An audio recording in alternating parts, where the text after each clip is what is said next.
Hello friends, welcome to Kuldeep education point. तो friends, ये हमारे भारत के प्राचीन इतिहास की क्लास 46 है और हमने अपनी प्रीवियस क्लास में जो हमारा मौर्य वंश चल रहा था उसको कंप्लीट किया था। तो आज इस वीडियो में मौर्य उत्तर काल मतलब जब मौर्य का जो अंतिम शासक था वृहदर्थ को पुष्यभूति शुंग ने जब मारकर शुंग वंश की स्थापना करी थी, तो उसके बाद भारत पे कुछ देसी रियासतें व कुछ विदेशी आक्रमण भी हुए थे। जैसे मौर्य वंश के पतन के बाद भारत के पूर्वी, मध्य तथा दक्कन क्षेत्र में कई राजवंश सत्ता में आए थे और इन राजवंशों में से कुछ राजवंश थे देसी वंश व कुछ थे विदेशी वंश। जो हमारे देसी वंश थे उनमें से सबसे पहले आता है शुंग वंश और शुंग वंश के ही पुष्यभूति शुंग ने, जिसे बृहदर्थ जो मौर्य वंश का अंतिम शासक था उसका सेनापति बताया जाता है, और पुष्यभूति शुंग ने ही बृहदर्थ की हत्या करी थी और एक नए वंश की स्थापना करी थी जो है शुंग वंश। उसके बाद और वंश आए थे जैसे कनव वंश, सातवाहन वंश और चेदी वंश। चेदी वंश को महामेदवाहन वंश भी कहा जाता है। तो ये हैं हमारे चार देसी वंश जो मौर्य वंश के बाद भारत में आए थे, मतलब भारत में जिनका शासन चला था। ये शुंग वंश, कनव वंश व सातवाहन वंश ये वंश हैं, ये हैं हमारे ब्राह्मण राजवंश, मतलब ब्राह्मण वंश हैं ये। इन्हें इस काल को ब्राह्मण साम्राज्य काल भी कहा जाता है। नेक्स्ट पॉइंट है हमारा कि मौर्योत्तर काल, जो मौर्यवंश के बाद जो काल है उसे मौर्योत्तर काल कहा जाता है और मौर्योत्तर काल को वैदिक प्रतिक्रिया व पुनरुत्थान का काल भी कहा जाता है। नेक्स्ट पॉइंट आता है हमारा कि विदेशी राजवंश या विदेशी वंश कौन कौन से थे जिन्होंने भारत पर आक्रमण किया था। हमने सबसे पहले अपनी प्रीवियस वीडियोस में भारत पर जब दो, जैसे ईरानियों ने और यूनानियों ने भारत पर आक्रमण किया था। जो प्रथम ईरानी थे दारा प्रथम या डोरियस प्रथम, जिन्होंने भारत पर आक्रमण किया था, और जो यूनानी थे सिकंदर के द्वारा 326 ईसा पूर्व में भारत पर आक्रमण किया गया था। उसके बाद मौर्य काल के बाद विदेशी आक्रमण भारत पर जो हुए थे उनमें से जो प्रमुख वंश हैं वो हैं इंडो ग्रीक वंश, जिसे हिंदू यूनान या फिर यवन वंश भी कहा जाता है। दूसरा वंश है पहलव या फिर पार्थियाई वंश। तीसरा वंश है शक वंश और चौथा वंश है कुषाण वंश। ये जो हमारे विदेशी वंश हैं, इन विदेशी वंशों में से जो सबसे प्रसिद्ध और सबसे शक्तिशाली था वो था हमारा कुषाण वंश। तो अब हम सबसे पहले जो हमारा देसी वंश है, सबसे पहला शुंग वंश, जिसके शासक पुष्यमित्र ने बृहदर्थ को हराकर शुंग वंश की स्थापना करी थी, उसको करेंगे। सबसे पहले आता है हमारा शुंग वंश और यह कहा जाता है कि शुंग वंश का जो कार्यकाल था वो 184 या फिर 187, कुछ ग्रंथों में 184 बताया जाता है और कुछ ग्रंथों में 187 ईसा पूर्व से 75 ईसा पूर्व तक है। फिर आते हैं कि शुंग वंश के स्रोत कौन कौन से हैं, और शुंग वंश के स्रोत हैं हमारे साहित्य, अभिलेख व सिक्के। कि कौन कौन से ऐसे स्रोत हैं जिससे हमें शुंग वंश की जानकारी मिलती है। तो जो हमारे साहित्य हैं, साहित्य में जो सबसे पहला ग्रंथ है वो है हमारा गार्गी संहिता, और गार्गी संहिता जो ग्रंथ है इसको ऋषि गर्ग ने लिखा था। दूसरा आता है महाभाष्य, और महाभाष्य जो ग्रंथ है इसे पतंजलि ने लिखा था। तीसरा आता है दिव्यवदान, दिव्यवदान एक बौद्ध ग्रंथ है। चौथा आता है हमारा मालवी कागनी मित्र, और मालवी कागनी मित्र को कालिदास के द्वारा लिखा गया था। पांचवा आता है हमारा हर्षचरित्र, और हर्षचरित्र जो है वो बाणभट्ट के द्वारा लिखी गई थी और हर्षचरित बाणभट्ट हर्षवर्धन के शासनकाल में रहता था।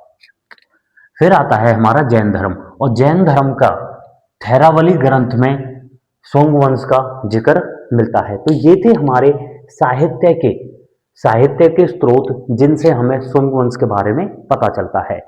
फिर आता है कि वह कौन कौन से अभिलेख हैं जिनसे हमें सोंगवंश की जानकारी मिलती है। तो वो है हमारा अयोध्या का अभिलेख, दूसरा है विदिशा का अभिलेख, तीसरा है बरहुत अभिलेख और फोर्थ है हमारा बेसनगर अभिलेख। तो ये 4 प्रकार के अभिलेख हैं जिनसे हमें सोंगवंश की जानकारी मिलती है।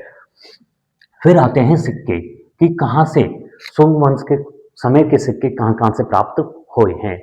तो वो हैं हमारे कौशाम्बी से, अयोध्या से, अहिस छत्र से और मथुरा से। इन 4 स्थानों से सिक्के प्राप्त हुए हैं। तो ये थे हमारे साहित्य स्रोत, अभिलेख स्रोत व सिक्के स्रोत जिनसे हमें सोंगवंश की जानकारी मिलती है। तो सबसे पहला जो शासक आता है सोंगवंश का वो है पुष्यमित्र सुंग।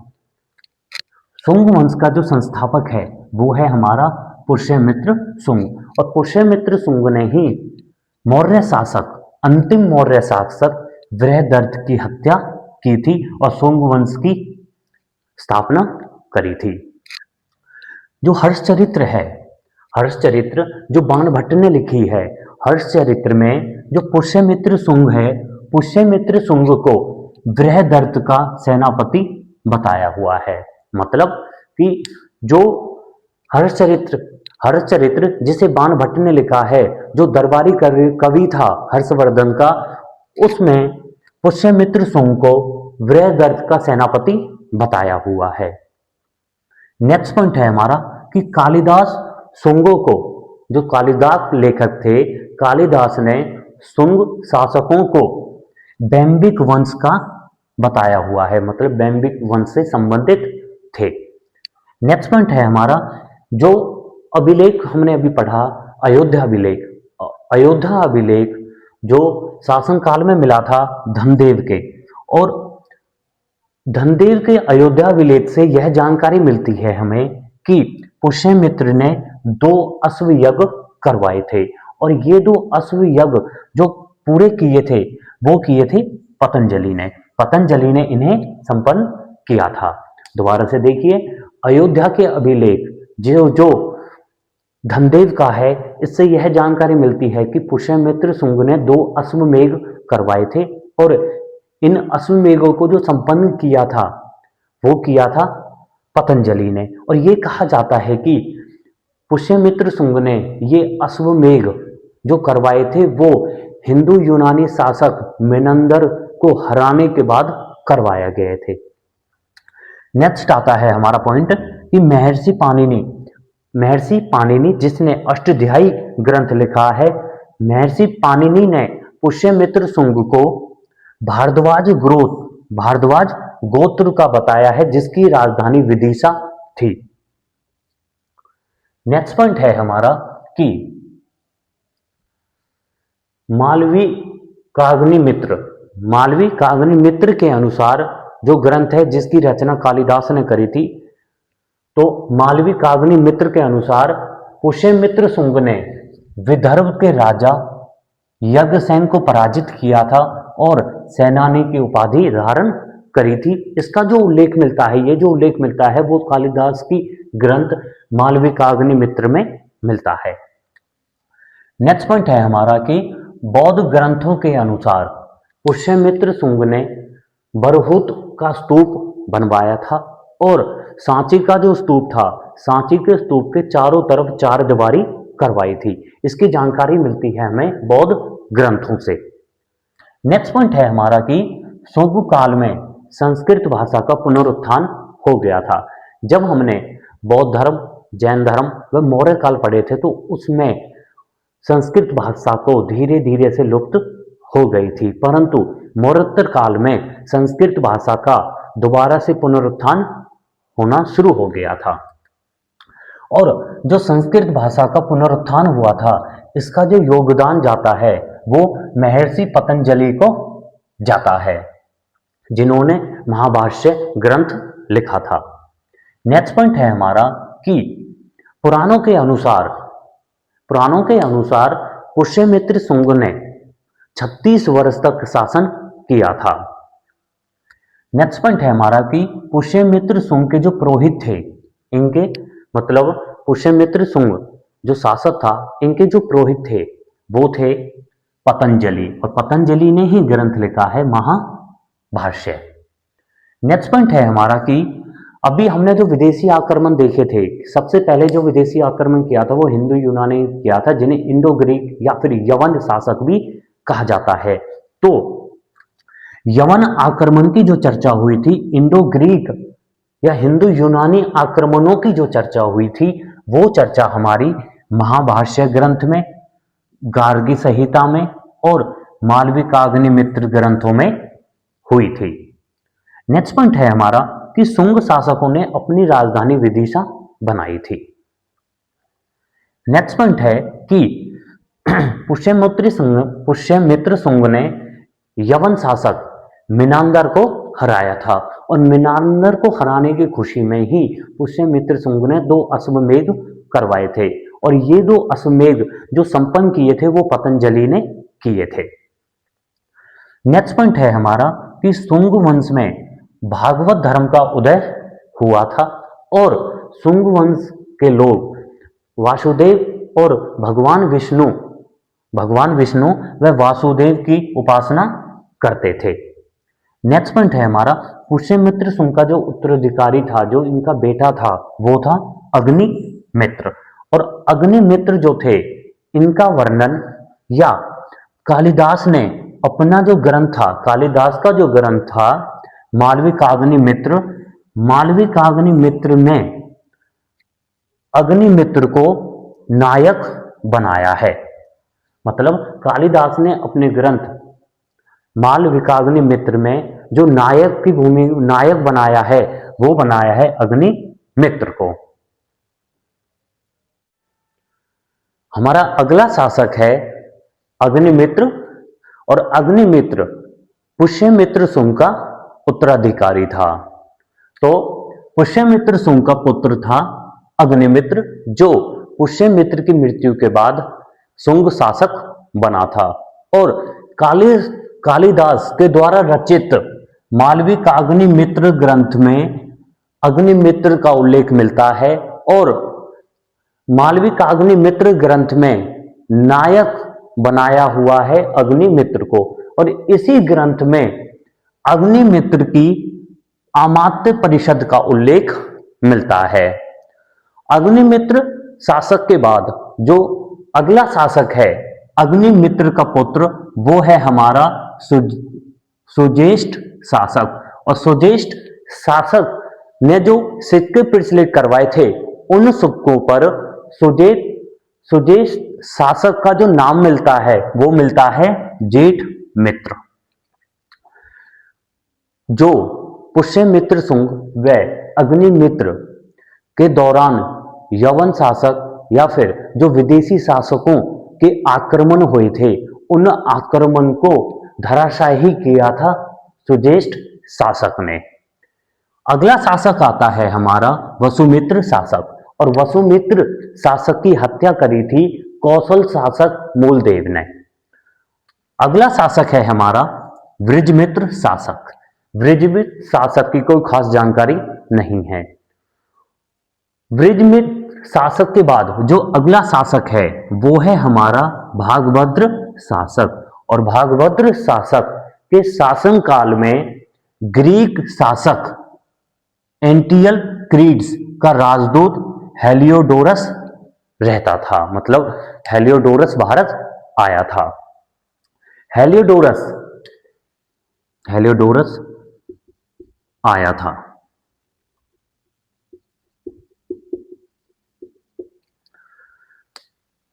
हेलियोडोरस भागवत धर्म से प्रभावित था, और हेलियोडोरस ने देशनगर स्थान पर वसुदेव के सम्मान में गरुड़ स्तंभ की स्थापना करी थी। और इस गरुड़ स्तंभ पर 3 शब्द लिखे हुए थे, जो थे, पहला शब्द है दंभ, जिसका मतलब है आत्मनिर्भर। दूसरा शब्द है छाया, जिसका अर्थ है त्याग। तीसरा शब्द है अपरिमाद, जिसका अर्थ है सतर्कता। और नेक्स्ट पॉइंट है हमारा कि भागभद्र शासक के बाद जो अंतिम शासक आता है शुंग वंश का, वो है देवभूति। और यह कहा जाता है कि देवभूति के शासनकाल में एक ब्राह्मण मंत्री रहता था, वसुदेव, और वसुदेव ने ही देवभूति की हत्या करी थी और एक नए वंश की स्थापना करी थी, जो है कण्व वंश। तो ये थे हमारे शुंग वंश के शासक। जो अंतिम शासक है देवभूति, और शुंग वंश की स्थापना करी थी पुष्यमित्र शुंग ने। उसके बाद शुंग वंश में किस प्रकार से सामाजिक जीवन था, कैसा आर्थिक जीवन था, क्या उसकी कलाएं थी, तो वो चीज देखते हैं। शुंग वंश में जो सामाजिक जीवन था, सामाजिक जीवन आधारित था वर्णाश्रम पे, वर्णाश्रम धर्म पे सामाजिक जीवन आधारित था। और नेक्स्ट पॉइंट है हमारा कि वर्णाश्रम धर्म या फिर संस्कारों का पालन ना करने वाले को वृक्ष, विरशल या और शंकर कहते थे। नेक्स्ट पॉइंट है हमारा कि शुंगकालीन जो समाज था, शुंगकालीन समाज में विवाह की 2 प्रथाएं प्रचलित हैं। पहली है अनुलोम और दूसरी है प्रतिलोम। अनुलोम विवाह की जो प्रथा थी, उसमें जो लड़का था वो उच्च जाति का होता था और लड़की निम्न जाति की होती थी। अगला है हमारा प्रतिलोम, और प्रतिलोम विवाह प्रथा में लड़की उच्च जाति की होती थी और लड़का निम्न जाति का होता था। तो ये थे 2 प्रकार के विवाह जो शुंग काल में प्रचलित थे। अगला है हमारा नेक्स्ट पॉइंट है कि सगोत्र व सपिंड विवाह वर्जित थे, मतलब सेम जो गोत्र थे उनमें विवाह नहीं होता था। तो यह था हमारा शुंग काल के सामाजिक जीवन का उल्लेख। नेक्स्ट पॉइंट है हमारा आर्थिक जीवन, कि किस प्रकार से शुंगकालीन जो लोग थे वो अपना आर्थिक जीवन जीते थे। शुंगकालीन लोगों का आर्थिक जीवन पशुपालन व कृषि पर निर्भर था, मतलब वे लोग पशुपालन व कृषि किया करते थे। नेक्स्ट पॉइंट है हमारा कि जो व्यापार होता था शुंग काल में जो व्यापार केंद्र थे वो थे पाटलिपुत्र, कौशांबी, हस्तिनापुर, वैशाली, तक्षशिला। ये प्रमुख व्यापारिक केंद्र थे। नेक्स्ट पॉइंट है हमारा कि कुछ बंदरगाह थे शुंग काल में, जैसे मौर्य काल में बंदरगाह थे उसी प्रकार से वो ही बंदरगाह और उन्हीं से ही व्यापार होता था शुंग काल में भी। तो कुछ प्रमुख बंदरगाह हैं, जैसे भृगुकच्छ बंदरगाह, सुपारक बंदरगाह और ताम्रलिपि बंदरगाह। तो ये कुछ प्रमुख बंदरगाह थे शुंग काल में। नेक्स्ट पॉइंट आता है हमारा कि रेशमी वस्त्र, की शुंग काल से कुछ वस्तुओं का निर्यात होता था, मतलब कुछ वस्तुएं विदेश में जाती थी और वो वस्तुएं हैं रेशमी वस्त्र, हीरे जवाहरात और हाथी के दांतों का निर्यात होता था। नेक्स्ट पॉइंट है हमारा कि शुंग काल में कुछ सिक्के प्रचलित में थे, सोने के सिक्के, तांबे के सिक्के और चांदी के सिक्के। सोने के जो सिक्के थे उनको निष्क, दिनार, स्वर्ण मासिक कहा जाता था।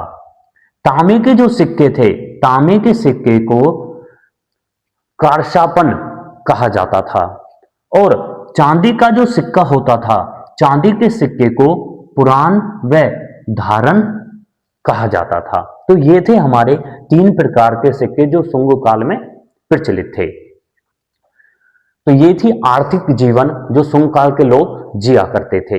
अगला पॉइंट है हमारा कि सुंग काल में जो कला और स्थापत्य किस प्रकार के।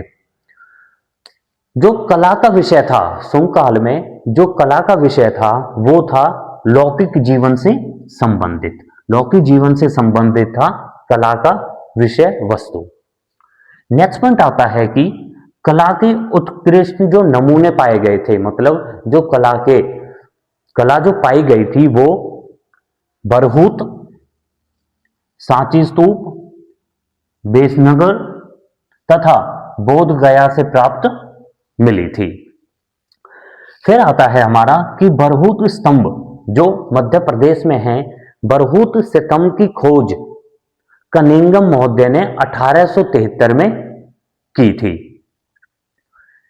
नेक्स्ट पॉइंट आता है कि भारतवर्ष की सर्वप्रथम व सर्वप्राचीन व सर्वप्रसिद्ध स्मृति का जो क्रम माना जाता है वो है 200 ईसा पूर्व से 200 ईसा, और यह स्मृति है हमारी मनु स्मृति, और मनु स्मृति को धर्मशास्त्र भी कहा जाता है।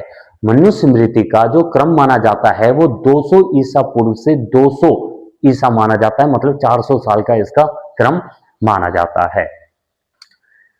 मनु स्मृति का जो इंग्लिश में अनुवाद किया था, इंग्लिश में अनुवाद 1776 में किया था, और एक code of Jain to Hindu law, एक code of Jain to Hindu law के नाम से किया था, और इसका अनुवाद जो किया था वो नेथेलियस हेल्डेन ने किया था। नेथेलियस ने इसका इंग्लिश अनुवाद किया था, 1776 में किया था, एक code of Jain to Hindu law के नाम से किया था। मनु स्मृति जो है, मनु स्मृति में 4 वर्णों का उल्लेख मिलता है। 4 वर्ण जो हमारे ऋग्वेद के 10वें मंडल में उल्लेखित थे सर्वप्रथम, और 4 जो वर्ण हैं हमारे वो हैं जैसे ब्राह्मण जो सबसे श्रेष्ठ, जो अध्ययन पढ़े लिखे माने जाते थे वो। दूसरे हैं क्षत्रिय जो सेना या राजा की रक्षा के लिए होते थे। तीसरे हैं हमारे वैश्य जो व्यापार से संबंधित होते थे, और चौथे हैं हमारे फोर्थ हैं हमारे शूद्र जो इन तीनों वर्णों की सेवा करते थे, इन्हें दास भी कहा जाता था। नेक्स्ट पॉइंट है हमारा कि जो महिलाएं थी सुंग काल में, जो महिलाएं थी महिलाओं की स्थिति अच्छी थी।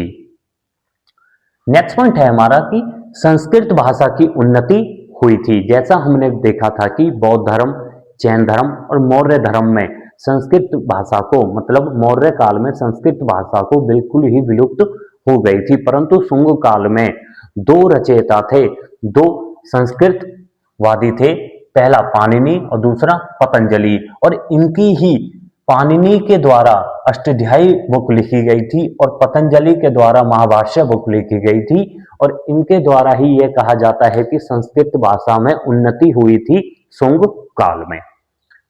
नेक्स्ट पॉइंट है हमारा कि शुंग काल में बहुसंख्य मिट्टी की मूर्तियां मिली थी, और ये मिट्टी की मूर्तियां कौशांबी क्षेत्र से मिली थी।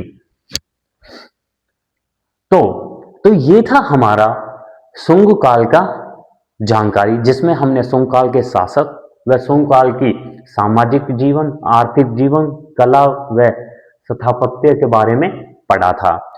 तो जब शुंग काल का जो अंतिम शासक था देवभूति, तो देवभूति की हत्या कर दी जाती है उसी के ब्राह्मण मंत्री वसुदेव ने, और वसुदेव ने जब इसकी हत्या कर दी थी तो एक नया वंश की स्थापना करी थी जिसे कण्व वंश भी कहा जाता है। और कण्व वंश का जो कार्यकाल माना जाता है वो 75 ईसा पूर्व से 30 ईसा पूर्व माना जाता है। शुंग शासक देवभूति को हराकर वासुदेव ने कण्व वंश की स्थापना करी थी, और ये कहा जाता है कि कण्व वंश में कुल 4 शासक हुए थे, जो हैं वसुदेव जो संस्थापक हैं, भूमिमित्र, नारायण व सुशर्मन। और सुशर्मन जो थे वो अंतिम शासक थे। कण्व वंश की जो राजधानी मानी जाती है वो पाटलिपुत्र मानी जाती है, जिसका आधुनिक नाम है पटना, जो बिहार में है, और पाटलिपुत्र की स्थापना करी थी उदयन ने। कण्व वंश का जो अंतिम शासक माना है वो है सुशर्मन, और सुशर्म को सीमुक ने सुशर्म की हत्या कर दी थी और एक नए वंश की स्थापना करी थी जिससे सातवाहन वंश भी कहा जाता है। तो सातवाहन वंश के सीमुक ने सुशर्म की हत्या कर दी थी और सातवाहन वंश की स्थापना की थी। तो फ्रेंड्स, ये थी हमारी क्लास 46, जिसमें आज हमने मौर्य उत्तरकाल जो हमारा 184 ईसा पूर्व से 300 ईसा तक माना जाता है उसके बारे में देखा था कि किस प्रकार से कुछ देशी शासक व विदेशी शासकों ने मौर्य काल के बाद आक्रमण किए थे और अपने वंश चलाए थे। हम अपनी नेक्स्ट वीडियो में सातवाहन वंश को स्टार्ट करेंगे। Thank you.